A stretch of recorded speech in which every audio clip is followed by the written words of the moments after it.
A young boy who spends most of his time alone, playing by himself. When he realizes he is late for dinner, he rushes home, but his journey takes him down a dark and creepy alley. Little Lucas was only 7 years old, but he had a very active imagination. He was a skinny child with pale skin and dark circles under his eyes. Having no other boys his age to play with, he spent most of his time alone. It was dark and Lucas was playing alone by the canal. It was a place he loved to go, because there was no one there to disturb him. He imagined he was a knight in shining armor saving damsels in distress from being eaten by an evil dragon.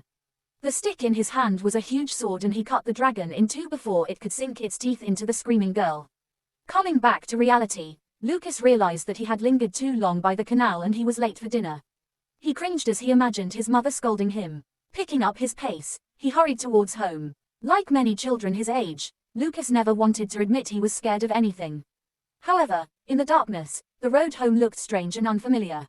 He lived near a cemetery, but that was not what scared him. Ever since he was a baby, his parents had taught him that he had nothing to fear from the dead. To reach home, he had to walk down a long, deserted alley that was bordered on both sides by abandoned buildings and disused factories. As he walked past the dirty and broken windows, he imagined eyes staring at him from the darkness and grotesque beasts lying in wait behind every corner. He could not admit to himself that he was afraid.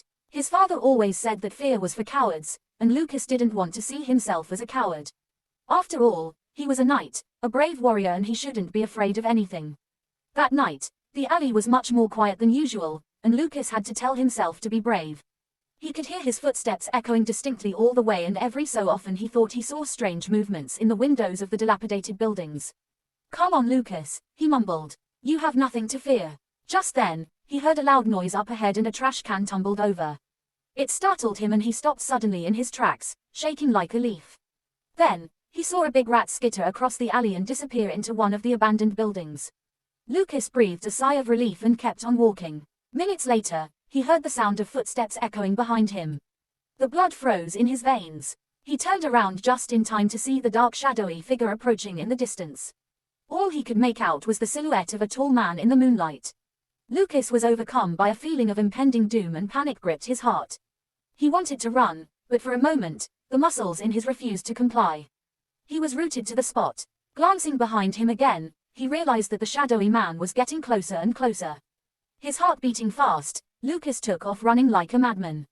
The dark figure was hot on his tail. He was only a short distance from his home, but he was being pursued. The frightened boy ran as fast as he desperately trying to reach the safety of his house. He could hear the footsteps behind him getting nearer and nearer. All of a sudden, he felt a heavy hand on his shoulder. He spun around, eyes wide with terror, and came face to face with the tall man. "Lucas, where have you been?" he said. It was the voice of his father. A wave of relief washed over the little boy and his knees stopped shaking. He was safe at last. "Your mother's been worried sick," his father sighed, shaking his head.